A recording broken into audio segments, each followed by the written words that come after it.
चला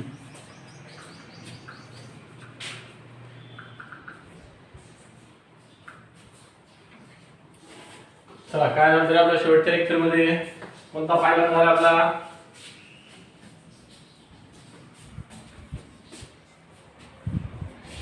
कोणता फायलम पाहिला आपल्या शेवटच्या लेक्चर मध्ये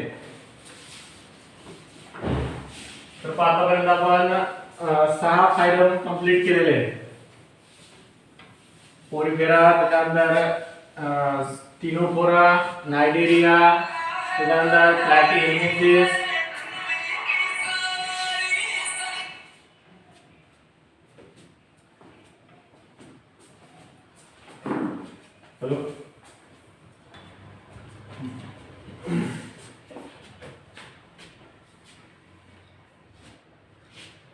तर पहा पोरिफेरा त्यानंतर टिनोफोरा नायडेरिया त्यानंतर प्लॅटिहेल्मिंथिस ॲस्फेल्मिंथिस आणि ॲनिलिडा असे टोटल 6 फायलम आपण किंगडम ॲनिमलिया मध्ये स्टडी केले आहेत लास्ट लेक्चर मध्ये आपण ॲन्युलेटेड रिंग्स असलेला ॲन्युलेटेड रिंग प्रेझेंट असलेला पर्टिक्युलर फायलम आपण स्टडी केला ॲन्युलेटेड रिंग्स असलेला जो फायलम आहे त्या फायलम मधले ऑर्गॅनिझम्स लाईक ॲस्कॅरिस असेल त्यानंतर आर्थ्रोपोडा असेल मेरिस असेल हे काही ॲनिमल्स आपण कॉमनली या फायलम मध्ये इन्क्लूड केले बरोबर आहे लीच कसा आहे थोडा कालचा आहे लीच ज्याला आपण कॉमनली जळू म्हणतो बरोबर आहे तर तो जळू त्यानंतर ॲन्युलेटेड रिंग्स असलेला बॉडीवर पूर्ण एंटायर बॉडीवर annulated rings segmented metameric segmented rings present असलेला अर्थवर्म बरोबर आहे जो बरीड फॉर्म मध्ये किंवा बरिंग फॉर्म मध्ये आपल्याला त्या ॲनिमल्स मध्ये पाहायला मिळतं बरिंग फॉर्म म्हणजे मॉइस्ट सॉइल जे असेल ज्या डॅम्प सॉइल्स असतात या डॅम्प सॉइल मध्ये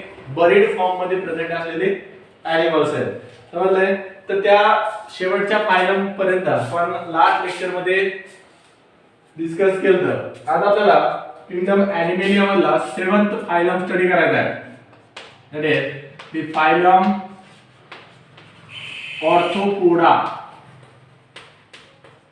Arthropoda. The name of this phylum is a combination of a 2 Latin word or the 2 Greek word. So most of the phylum मध्ये आपण ही सेम कंडिशन सांगतो फायलमचे जे नेम्स आहेत हे नेम्स लॅटिन लँग्वेज मधून किंवा ग्रीक लँग्वेज मधून डिराइव्ह झालेले आहेत तसं या ऑर्थोपोडा फायलमचं नेम सुद्धा लॅटिन लँग्वेज मधूनच डिराइव्ह झालेलं आहे पण लॅटिन मधल्या 2 वर्ड पासून आपण हा वर्ड तयार केला आहे ऑर्थोपोडा त्यामध्ये 2 वर्ड आहेत फर्स्ट वर्ड आहे that is the arthros and second word आहे poda ऑर्थ्रोस which means a jointed and poda means leg तर या ॲनिमलच्या प्रॉपर्टीज आपल्याला या एका सिंगल वर्ड पासून डिस्क्राइब करता येतात these are the animals or these are the organisms which have a jointed appendages or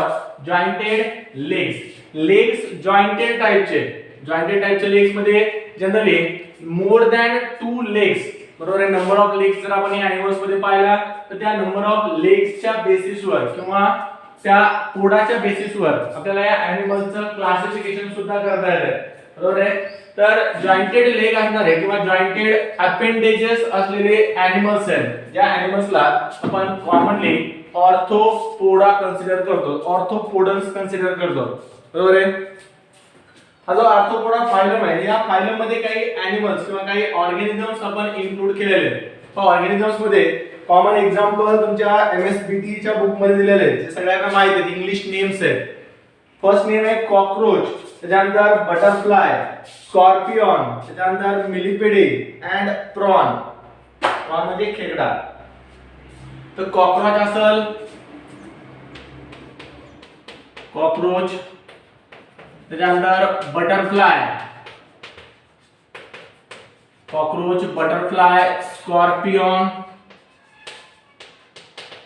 त्यानंतर सेंटिपिडी मिलिपिडी त्यानंतर मिलिपिडी स्कॉर्पियन घेतला आपण तर हे काही कॉमन ॲनिमल्स आहेत जे ॲनिमल्स आपण इन्क्लूड करतो या ऑर्थोपोडा फायलम मध्ये आणखी एक एक्झाम्पल दिलेलं आहे तुमच्या बुक मध्ये प्रॉन प्रॉन म्हणजे त्याला आपण खेकडा म्हणतो.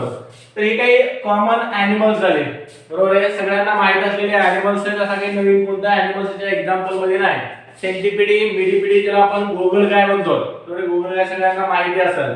एक स्मॉल साईजची असते, एक थोडीशी लार्जर साईजची, लॉंग थोडीशी असते. तर अशा दोन्ही टाईपच्या वर्म्स लाईक स्ट्रक्चर असणार आहे या सेंटीपिडी आणि मिलीपिडी. त्यानंतर स्कॉर्पियन म्हणजे विंचू म्हणतो आपण त्याला, बरोबर आहे.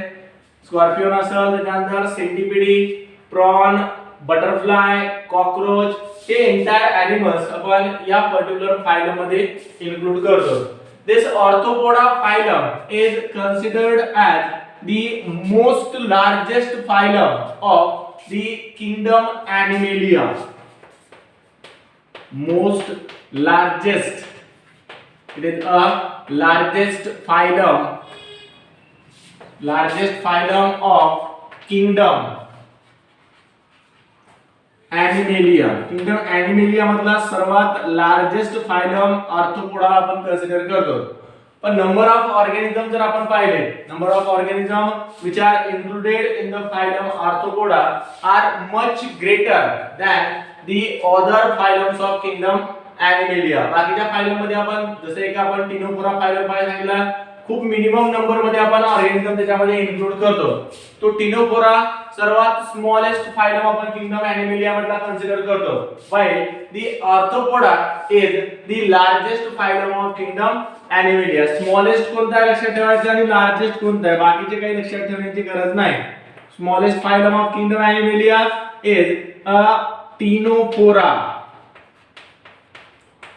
टिनोफोरा नावाचा फायलम सर्वात स्मॉल आहे आणि सर्वात लार्ज कोणता सांगितलं आपण, the largest phylum is the arthropoda. The organisms which are included in the phylum Arthropoda are commonly termed as the insect. बरोबर आहे. Insecta phylum सुद्धा याला इनिशियली नेम असाइन केला जायचा. The phylum is also termed as the Insecta. आणि organism जे या Insecta phylum मध्ये इन्क्लूड केलेले आहेत, the organisms which are included in this phylum, organism which are included are termed as insect. Commonly आपण त्यांना इन्सेक्ट कन्सिडर करतो. Insect म्हणजे आपण त्याला कीटक म्हणतो, बरोबर. मराठीमध्ये आपण त्याला कीटक म्हणतो. डिफरंट प्लेसेसवर, डिफरंट साइट्सवर आपल्याला हे ऑर्गॅनिझम्स कॉमनली पाहायला मिळतात. त्यानंतर या ॲनिमलच्या फायलमचं नाव आर्थ्रोपोडा कशामुळे पडले त्याचं टर्मिनॉलॉजी आपण ऑलरेडी सांगितलेले. These organisms have a jointed appendages or they have a jointed leg or jointed poda, so they are termed as the arthropoda. The name of this phylum is derived from the feature of their podas or of their legs. यांच्या legs वरून यांच्या फायलमचं नाव arthropoda पडलेलं आहे, बरोबर आहे. Multiple number मध्ये legs असतात jointed form मध्ये, बरोबर आहे. 4 लेग जर असतात तर फ्रंटला 2 असतात, बॅक साइडला 2 असतात. 8 असतात तर 4 फ्रंट साइडला, 4 बॅक साइडला. असे डिफरंट नंबर्स मध्ये जनरली पोडास किंवा लेग या ऑर्गॅनिझम्स मध्ये आपल्याला पाहायला मिळतात. तर जॉइंटेड लेग पजेस करणारे किंवा जॉइंटेड लेग्स बिअर करणारे ॲनिमल्स आहेत. त्याच्यानंतर these animals are considered as a omnipresent or they are the cosmopolitan animals. Omnipresent or cosmopolitan.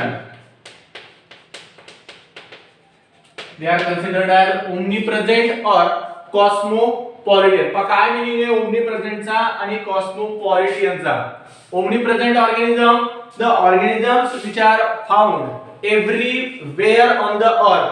पूर्ण एंटायर अर्थ वर कोणत्याही हॅबिटॅट मध्ये जा, प्रत्येक हॅबिटॅट मध्ये आपल्याला हे ऑर्गॅनिझम पाहायला मिळतात. कॉस्मोपॉलिटनचा मीनिंग सुद्धा सेम आहे.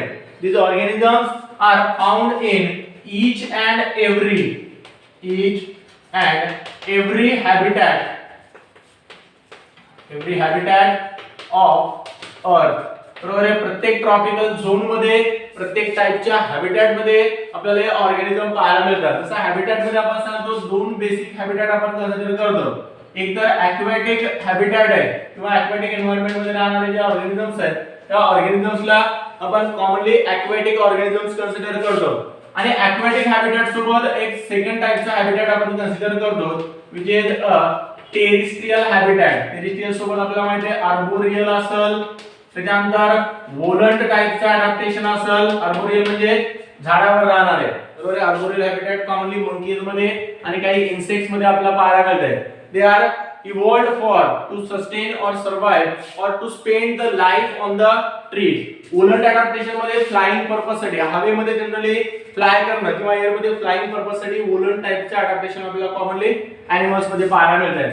तर इन्सेक्ट्स मध्ये कॉमनली आपल्याला वोलंट सुद्धा, त्याच्यानंतर आर्बोरियल सुद्धा, टेरिस्ट्रियल सुद्धा, ॲक्वाटिक सुद्धा, क्रीपिंग सुद्धा डिफरंट टाइपचे हॅबिटॅट, डिफरंट टाइपचा मोबिलिटी या ऑर्गॅनिझम्स मध्ये आपल्याला कॉमनली पाहायला मिळते. तर ओमनी प्रेझेंटचा मीनिंग लक्षात ठेवायचा, they are found everywhere on the अर्थ. अर्थ जर आपण कन्सिडर केले तर अर्थचे जे ॲग्रोक्लायमॅटिक झोन्स आहेत, या प्रत्येक ॲग्रोक्लायमॅटिक झोन मध्ये आपल्याला ऑर्गॅनिझम्स पाहायला मिळतात, बरोबर आहे.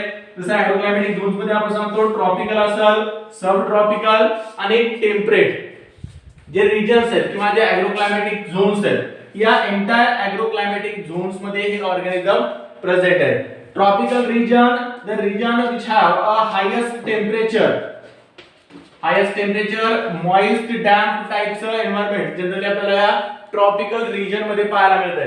त्याच्यानंतर ट्रॉपिकल रिजन सोबत सब ट्रॉपिकल रिजन मध्ये सुद्धा, सब ट्रॉपिकल रिजन आणि सब ट्रॉपिकल रिजन नंतर सर्वात शेवटचं जिथं एक्स्ट्रीमली कोल्ड एन्व्हायरमेंट आहे, या एक्स्ट्रीमली कोल्ड एन्व्हायरमेंटच्या रिजनला आपण टेम्परेट रिजन कन्सिडर करतो. तर या तीनही रिजन मध्ये, तीनही ॲग्रोक्लायमॅटिक झोन्स मध्ये हे ऑर्गॅनिझम प्रेझेंट आहे. That's why these organisms are considered as the cosmopolitan or the omnipresent organism, present everywhere on the earth, यत्र तत्र सर्वत्र. इकडे जासाल तिकडे तुम्हाला या इन्सेक्टा टाइपचे ऑर्गॅनिझम किंवा इन्सेक्ट टाइपचे ऑर्गॅनिझम पाहायला मिळतात. इव्होल्यूशन खूप फास्ट आहे. पण आणखी टर्म आपल्याला या फायलमच्या बाबतीत लक्षात ठेवायचे. These organisms, region दाखवा पाहिजे ना, अर्थवरचे region जर आपण पाहिलं तर अप्पर साइडचा जो region आहे, this region is considered as the temperate region. त्यानंतर टेम्परेट नंतर टेम्परेटच्या साइडचा जो region आहे तर आपण म्हणतो सब ट्रॉपिकल region. आणि सब ट्रॉपिकल नंतर जी अर्थवरची इक्वेटोरियल प्लेट आहे, इक्वेटोरियल प्लेट म्हणजे एक मेडियन इमॅजिनरी लाईन आपण कन्सिडर करतो. या मेडियन इमॅजिनरी लाईनच्या सराउंडिंगचा जो रिजन आहे, this region is considered as a tropical region. तर ट्रॉपिकल, सब ट्रॉपिकल आणि टेम्परेट असे टोटल 3 रिजन अर्थवर प्रेझेंट आहेत. तर या तीनही रिजन मध्ये आपल्याला हे ऑर्गॅनिझम पाहायला मिळतात. 3 रिजन मध्ये, तिन्ही रिजन मधल्या प्रत्येक हॅबिटॅट मध्ये, डिफरंट म्हणण्यापेक्षा each and every habitat is occupied by the arthropods, बरोबर आहे. या फायलम मधल्या ऑर्गॅनिझम्सना प्रत्येक हॅबिटॅट मध्ये काय केलं करतात, ते सस्टेन करतात किंवा सर्वाइव्ह करतात. नन ऑफ द हॅबिटॅट, एक सिंगल सुद्धा हॅबिटॅट आपल्याला अर्थवरची पाहायला मिळणार नाही ज्या हॅबिटॅट मध्ये हे ऑर्गॅनिझम अब्सेंट आहे. प्रत्येक हॅबिटॅट मध्ये ओमनी प्रेझेंट आहे, कॉस्मोपॉलिटियन आहे. तीन region, tropical region, the region of the earth which have a highest temperature, highest temperature आहे, मॅक्झिमम टाइपचे टेम्परेचर आपल्याला इथे पाहायला मिळतं. त्यानंतर सब ट्रॉपिकल मध्ये मीडियम टाइपचे एन्व्हायरमेंट आहे, कम्प्लीटली कोल्ड सुद्धा नाही आणि कम्प्लीटली हायर टेम्परेचर सुद्धा नाही, वॉर्म सुद्धा टेम्परेचर नाही. टेम्परेट रिजन जरी नाव टेम्परेट असलं तरी टेम्परेचर खूप कमी आहे. Cold region, cold temperature, extremely cold environment generally आपल्याला या टेम्परेट रिजन मध्ये पाहायला मिळतं. जसं आपण अर्थवरचे जे 2 पोल आहेत, साऊथ आणि नॉर्थ पोल, या दोन्ही पोलवर सुद्धा आपल्याला ऑर्गॅनिझम पाहायला मिळतात. अंटार्क्टिका तुम्ही कधी ऐकलं असेल, अंटार्क्टिकावर आपल्याला फिशेस वगैरे पाहायला मिळतात, बरोबर. पेंग्विन सर्वात अबंडंट किंवा सर्वात जास्त डायव्हर्सिटी असणारा डॉमिनेटिंग टाइपचा ऑर्गॅनिझम आहे त्या अंटार्क्टिका खंडावर, बरोबर आहे.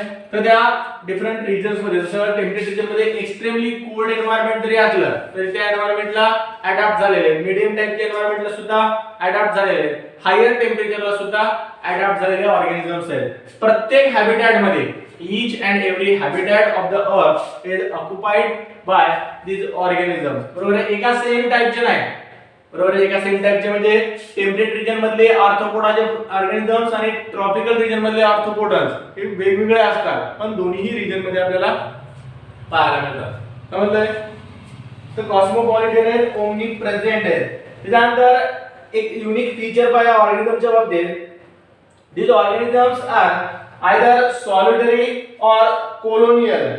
Most of them are free living. एक पर्टिक्युलर ऑर्गॅनिझम आहे जो सेडेंटरी आहे, फिक्स असते एकाच पोझिशनला, बर्नॅकल्स त्याला कन्सिडर करतात.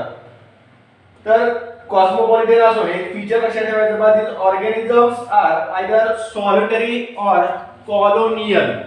They are either solitary or colonial. Solitary म्हणजे काय रे, एकलाच राहणारा इंडिपेंडेंट आहे, एकला चलो रे, बरोबर आहे. इंडिपेंडेंटली तो सर्वाइव्ह करायला, दुसऱ्या ऑर्गॅनिझम सोबत काही कंट्रोल नाही, कोऑर्डिनेशन नाही, ग्रुप मध्ये राहणं नाही, आणि त्या हॅबिटॅटच्या अपोजिट किंवा त्या पर्टिक्युलर त्याच्या नेचरच्या अपोजिट एक अपोजिट टाइपचं नेचर सुद्धा आपल्याला पाहायला मिळते. They might be found in a colony. जसं लॅक इन्सेक्ट तुम्ही कधी पाहिला असेल, ऐकलं असेल लॅकच्या बाबतीत. हा जो लॅक इन्सेक्ट आहे तो लॅक इन्सेक्ट कॉलनीच्या फॉर्म मध्ये राहत आहे.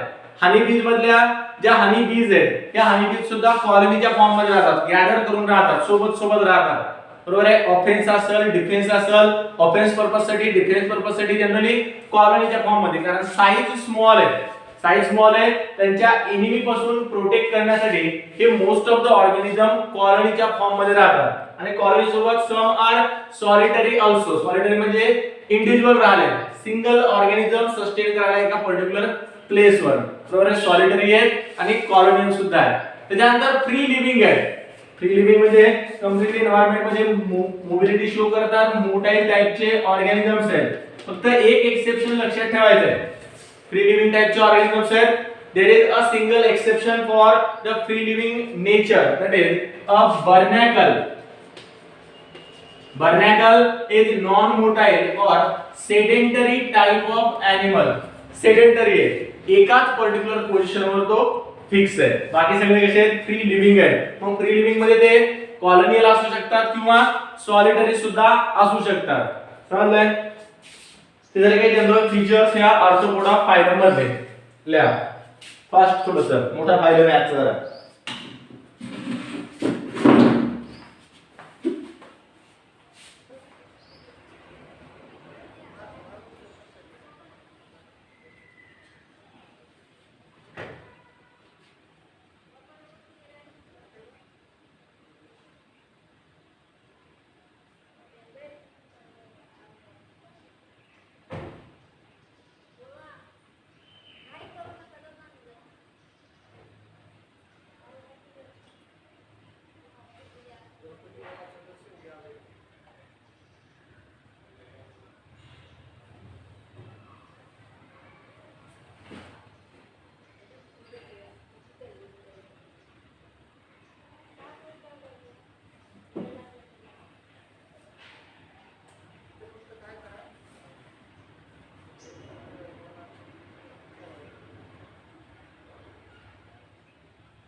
झालं का रे?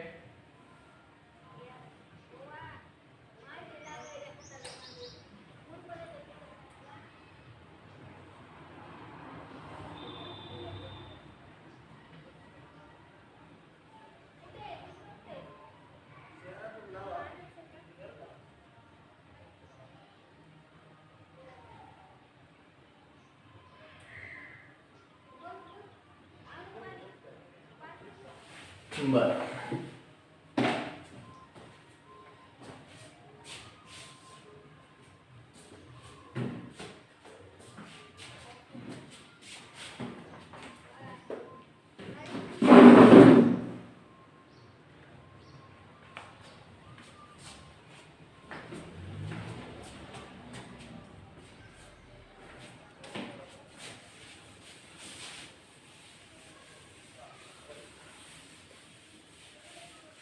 त्यानंतर पहा मोड ऑफ न्यूट्रिशन जर या ऑर्गॅनिझम मध्ये आपण पाहिला तर मोड ऑफ न्यूट्रिशन मध्ये एक युनिक न्यूट्रिशनचा मोड आपल्यामध्ये या ऑर्थोपोडान्स मध्ये पाहायला मिळते.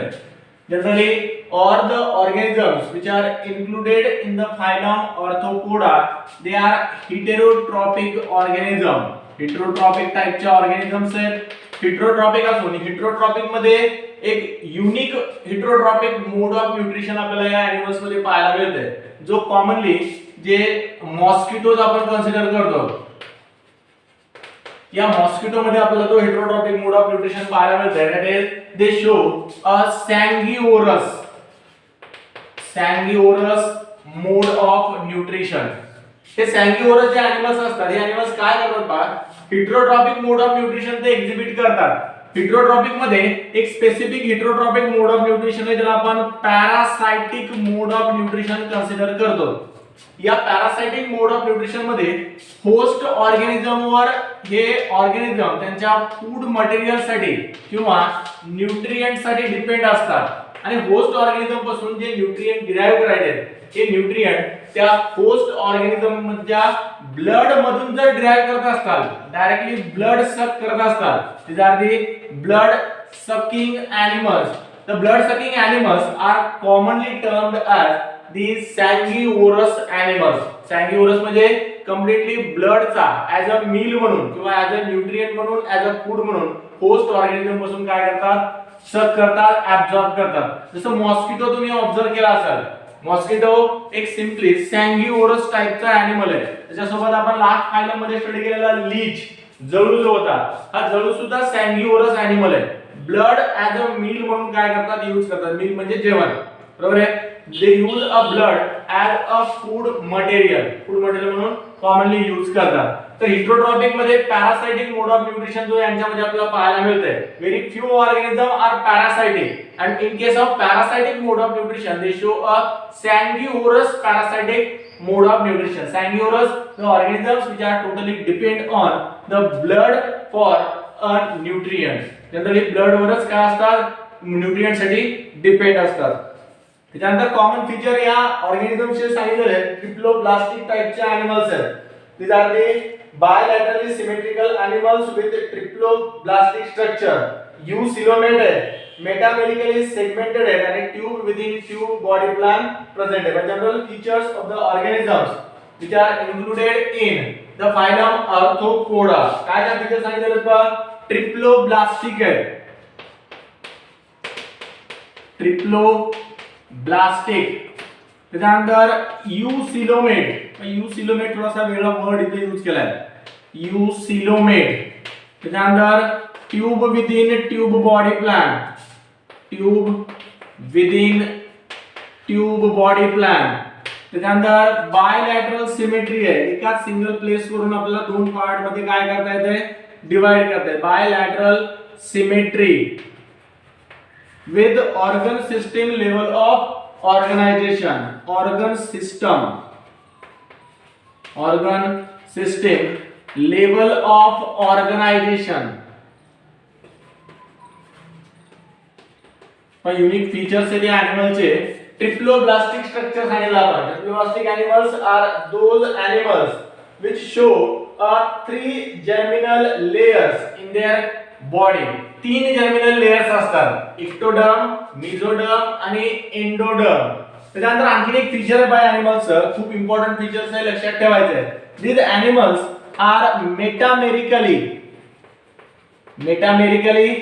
segmented animals. मेटामेरिकली सेगमेंटेड, पूर्ण एंटायर बॉडीवर सेगमेंट्स पाहायला मिळतात, कप्पे पाहायला मिळतात, बरोबर आहे. मेटामेरिकली सेगमेंटेड, मेटामेरिक पोझिशन पासून सेगमेंट या ऑर्गॅनिझमच्या बॉडीमध्ये आपण ऍड जर केले तर त्या ऑर्गॅनिझम मध्ये ग्रोथ झालेली आपल्याला पाहायला मिळते. Generally growth is takes place by the process of metameric segmentation. Segment add केल्या जातात. ग्रोथ कशी व्हायली, जसं आपल्यामध्ये आपण आयदर सेलचा नंबर किंवा सेलची साईज इन्क्रीज करून करतो, तसं यांच्यामध्ये बॉडीचे जे सेगमेंट्स आहेत, सेगमेंट्स म्हणजे कप्पे म्हणतो आपण त्याला, हे सेगमेंट ऍड करून या ऑर्गॅनिझम्स मध्ये ग्रोथ झालेली आपल्याला पाहायला मिळते. Metameric segmentation, generally segmentation is lead to the growth of an organism, growth purpose साठी. मेटामेरिक सेगमेंटेशन यांच्यामध्ये पाहायला मिळते. ऑर्गन सिस्टीम लेवलचं ऑर्गनायझेशन आहे, highest level of organisation, advance feature आहे, हायेस्ट लेवलचं ऑर्गनायझेशन या ऑर्गॅनिझम मध्ये पाहायला मिळाले. बरोबर आहे. लास्ट फायलम पासून एलिडा फायलम पासून आपण सांगालो ऑर्गन सिस्टम डेव्हलप झालेले आहे. एलिडा फायलम मध्ये आपण डिफरंट ऑर्गन सिस्टम स्टडी केल्या. न्यूरल सिस्टम असेल, मस्क्युलर सिस्टम असेल, त्यानंतर डायजेस्टिव्ह सिस्टम असेल, सर्क्युलेटरी सिस्टम असेल, एक्सक्रिटरी सिस्टम असेल, अशा डिफरंट ऑर्गन सिस्टम आपण एलिडा मध्ये सुद्धा स्टडी केल्या. त्या टाइपच्या ऑर्गन सिस्टम या ऑर्गॅनिझम मध्ये सुद्धा प्रेझेंट आहे. म्हणजे लेवल ऑफ ऑर्गनायझेशन काय होत चाललंय का, कॉम्प्लेक्स होत चाललंय. Number of organ system increase होत चाललाय. जसं लास्ट फाईल मध्ये त्याच्या अगोदरच्या फाईल ॲस्केमिनिस मध्ये खूप 2 ते 3च आपल्याला नंबर मध्ये ऑर्गन सिस्टम पाहायला मिळाले, पण लास्ट फाईल मध्ये 6 to 7 नंबर पर्यंत ऑर्गन सिस्टम इव्हॉल्व होत गेल्या. आता आणखी हायर लेवल म्हणजे आणखी कॉम्प्लेक्स टाइपचे ऑर्गन सिस्टम डेव्हलप होत जाणार आहे. बायलॅटरल सिमेट्री आहे. These animals can be divided into a two identical half from a single plane. एका सिंगल प्लेस पासून आपल्याला 2 आयडेंटिकल हाफ मध्ये आपल्या ऑर्गॅनिझमला डिवाइड करता येते. त्यामुळे आपण बायलॅटरल सिमेट्री कन्सिडर करायला. Tube within the tube body plan आहे. Tube within tube body plan complex लेवलचा बॉडी प्लॅन कन्सिडर करतो आपण त्याला. त्यामध्ये एक लॉंगर साइडची, लार्जर साइडची ट्यूब आहे आणि त्या ट्यूब मध्ये इनर साइडला किंवा सेंट्रली प्लेस डायजेस्टिव्ह सिस्टमची एक ट्यूब प्रेझेंट आहे. अशा 2 ट्यूब कॉमनली या बॉडीच्या ऑर्गॅनिझम मध्ये आपल्याला पाहायला मिळतात. त्यानंतर यूसिलोमेट आहे. यूसिलोमेट मीन्स ट्रू सिलोमेट टाइपचे एनिमल्स आहेत. ट्रू सिलोम प्रेझेंट आहे. बरोबर आहे. The mesodermal layer or mesodermal germinal layer is split into a 2 identical half. जी मेसोडर्म आहे, मिडल जर्मिनल लेयर जी आहे, या मिडल जर्मिनल लेयरला 2 आयडेंटिकल हाफ मध्ये आपण स्प्लिट केलेले आहे. अप्पर अटॅच करतो एक्टोडर्म सोबत आणि लोअर लेयर अटॅच करतो आपण मेंडोडर्म सोबत. आणि मग सेंटरला जी एम्प्टी कॅव्हिटी तयार होईल त्या एम्प्टी कॅव्हिटीला आपण सिलोम कन्सिडर करतो. बरोबर आहे. ते ट्रिप्लोब्लास्टिक टाइपचे एनिमल्स आहेत. ट्रिप्लोब्लास्टिक एनिमल्स मध्ये मेसोडर्म स्प्लिट करून इनर बॉडीच्या इनर साइडला किंवा आतमध्ये काय केलं जाते, कॅव्हिटी फॉर्म केला जाते. त्या कॅव्हिटीला आपण सिलोम कन्सिडर करतो. सिलोम. बरोबर आहे. बॉडी कॅव्हिटी प्रेझेंट असते. बॉडी कॅव्हिटी सुद्धा ट्रू टाइपची आहे. जसं आपण सांगतो काही पर्टिक्युलर एनिमल्स मध्ये आपल्याला कॅव्हिटीचे किंवा सिलोमचे पाउचेस पाहायला मिळतात. तसे पाउचेस या एनिमल्स मध्ये नाहीत. Entire cavity, entire empty space or entire empty cavity is present within the body of an organism. Generally this central cavity is acting as digestive system. Generally alimentary canal आपण त्याला consider करतो. त्या digestive सिस्टमचं फॉर्मेशनच आपण त्या मेसोडर्मला split करून करतो. त्यानंतर triploblastic टाइपचे एनिमल्स आहेत. Triploblastic animals are those animal which have a 3 germinal layer in the body. That is ectoderm, त्यानंतर मेसोडर्म आणि इनर साइडची एंडोडर्म आहे. बरोबर आहे. ते जनरल फीचर्स या एनिमल्स मध्ये आपल्याला पाहायला मिळतात. या सगळ्या प्रॉपर्टीज इम्पॉर्टंट असतात. प्रत्येक फायलम मध्ये आपण सांगालो या लक्षात ठेवायच्या. कंपल्सरी टाइपचे आहेत. बाकीची एखादी लक्षात नाही आली तरी चालते, पण या कंपल्सरी प्रॉपर्टी तुम्हाला लक्षात ठेवाव्याच लागतात. त्यानंतर या ऑर्गॅनिझम्स मध्ये जे आपल्याला एक कॉमन फीचर पाहायला मिळते, entire animals which are included in the phylum Arthropoda have a tough exoskeleton. They bear or they possess a exoskeleton. Exoskeleton म्हणजे काय आहे? The skeleton which is present outer side or at the outer of a body. The body is covered by a tough non-living chitinous exoskeleton. Hence they need a periodic molting. Body is divided into a head, thorax and abdomen. बरोबर आहे. एक process आपल्याला इथे study करायची आहे. ज्या प्रोसेसला आपण एकिडायसिस कन्सिडर करतो. एकिडायसिस, ECDYSIS,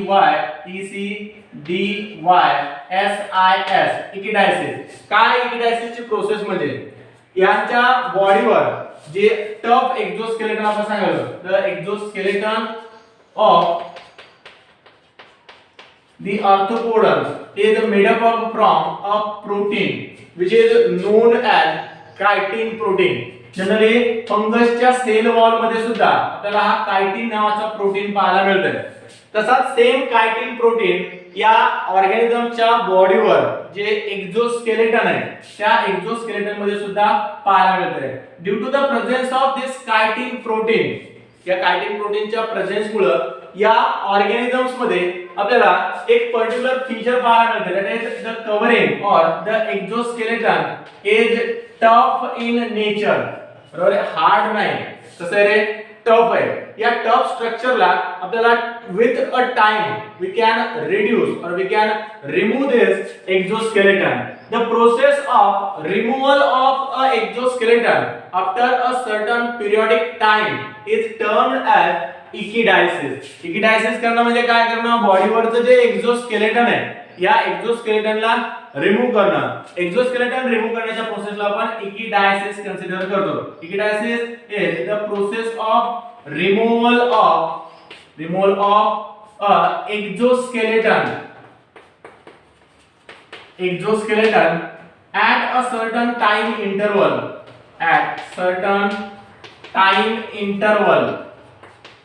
is termed as echidiasis. आता एक्झोस्केलेटन रिमूव्ह कशामुळे करायचंय, पण एखाद्या ऑर्गॅनिझमची बर्थ झाल्यानंतर, या पर्टिक्युलर फायलम मध्ये इन्क्लूड केलेला एक इन्सेक्ट आपण कन्सिडर करू, त्या इन्सेक्टची बर्थ झाल्यानंतर काय केलेलं, त्याच्या बॉडीवर एक्झोस्केलेटन आपण फॉर्म केलं. पण विथ टाइम त्या ऑर्गॅनिझमची जशी जशी ग्रोथ होत जाईल तसं त्याची साईज सुद्धा काय होईल, इन्क्रीज होत जाईल. मग साईज ज्यावेळेस इन्क्रीज करायची त्यावेळेस हे ऑर्गॅनिझम त्यांच्या बॉडीवरचं जे एक्झोस्केलेटन आहे हे एक्झोस्केलेटन काय करतात, रिमूव्ह करतात. They remove their exoskeleton for the purpose of growth. Exoskeleton remove करण्याचा पर्पज काय आहे, ग्रोथ करणं. कारण ग्रोथ केल्यानंतर साईज जी इन्क्रीज झालेली आहे त्या इन्क्रीज झालेल्या साईजला पुन्हा अगेन आपल्याला काय करावं लागेल, कव्हर करावं लागेल. इकिडायसिस मध्ये आपण एक्झोस्केलेटन रिमूव्ह करतो आणि इकिडायसिसच्या अपोजिट जी प्रोसेस आहे एंडोडायसिस त्याला कन्सिडर करतात. या एंडोडायसिस प्रोसेस मध्ये एंडायसिस म्हणतात त्याला. एंडायसिस प्रोसेस मध्ये अगेन एक्झोस्केलेटनचं काय केलं जातं, फॉर्मेशन केलं जातं. Endysis is the process of formation of exoskeleton. बरोबर आहे.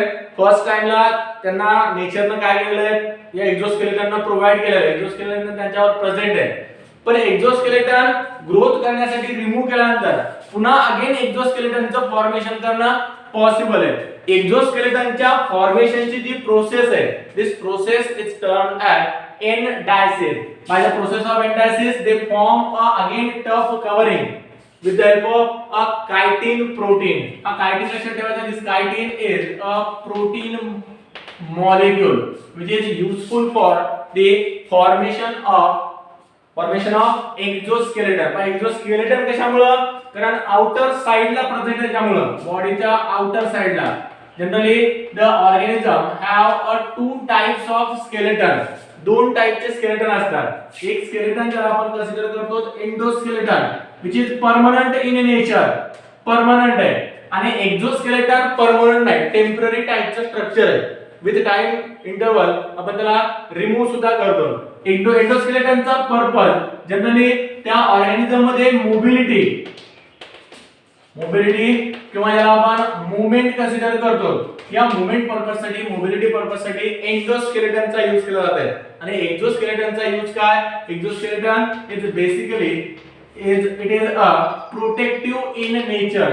त्या ऑर्गॅनिझमला त्याच्या एनिमीज पासून प्रोटेक्शन प्रोव्हाइड करणं हे एक्झोस्केलेटनचं फंक्शन आहे. मग एक्झोस्केलेटन एंडोस्केलेटन पेक्षा कसं असेल, टफ असेल, but hardness is more in endoskeleton. Hardness असेल, रिजिड स्ट्रक्चर असेल एंडोस्केलेटन, परमनंट स्ट्रक्चर आहे, त्याला आपल्याला रिमूव्ह करायचं नाही. कारण रिमूव्ह जर केलं तर त्या ऑर्गॅनिझम मध्ये मूवमेंट करणं, लोकोमोशन करणं पॉसिबल होणार नाही. त्याच्यानंतर एंटायर बॉडी जर आपण पाहिली तर बॉडीला आपल्याला बेसिकली तीन पार्ट मध्ये डिवाइड करता येते. The body of this organism or the body of insect can be divided into three part. तीन बेसिक पार्ट मध्ये. फर्स्ट सेगमेंटेशन तर वेगळी गोष्ट राहील, पण हायर एनिमल्स मध्ये जसं आपल्याला युनिक टाइपचे स्ट्रक्चर्स पाहायला मिळतात त्या टाइपचे स्ट्रक्चर या ऑर्थोपोडा फायलम पासून डेव्हलप व्हायला सुरुवात झालेली आहे. जसं हेड आहे, त्याच्यानंतर थोरॅक्स आहे, थोरॅक्स म्हणजे आपण आपल्या जे चेस्टची कॅव्हिटी कन्सिडर करतो ती चेस्टची कॅव्हिटी थोरॅक्स आहे आणि त्यानंतर थोरॅक्सच्या नंतर जो ॲब्डॉमिनल कॅव्हिटी आहे, अशा तीन पार्ट मध्ये या ऑर्गॅनिझमची बॉडी सुद्धा आपल्याला डिवाइड करता येते. The body of a insect can be divided into a 3 part. Total 3 part मध्ये डिवाइड करता येते. सर्वात अप्पर साइडचा anterior साइडचा जो पार्ट आहे, this anterior part is considered as a head. Below the head there is a thorax and the body is end with the abdomen. Generally abdomen is empty to place the various organ system in it. Generally प्रत्येक organism मध्ये आपल्याला असं same टाइपचं structure पाहायला मिळते. Even आपण human being जर consider केलं तर ह्यूमन बीइंग मध्ये सुद्धा एक लार्ज कॅव्हिटी आपल्याला पाहायला मिळते. This large cavity is considered as the abdominal cavity.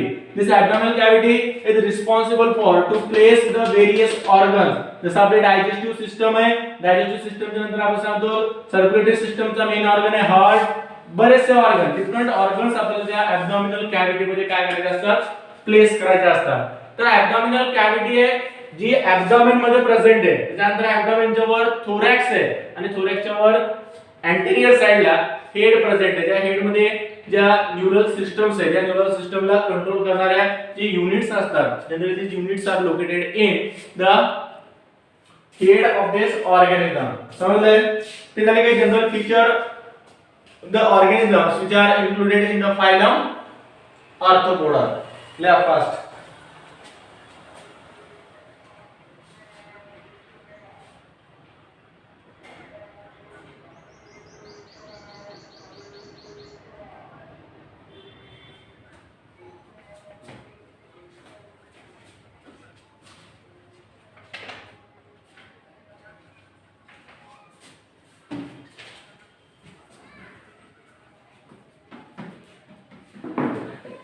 झाले का रे?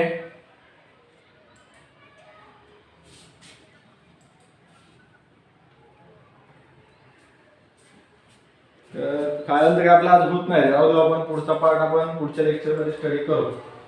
Digestive system, circulatory system, respiratory system, बऱ्याचशा सिस्टम्स आहेत. पण नेक्स्ट लेक्चर मध्ये रिमेनिंग पार्ट या चॅप्टरचा या फायलचा डिस्कस करू.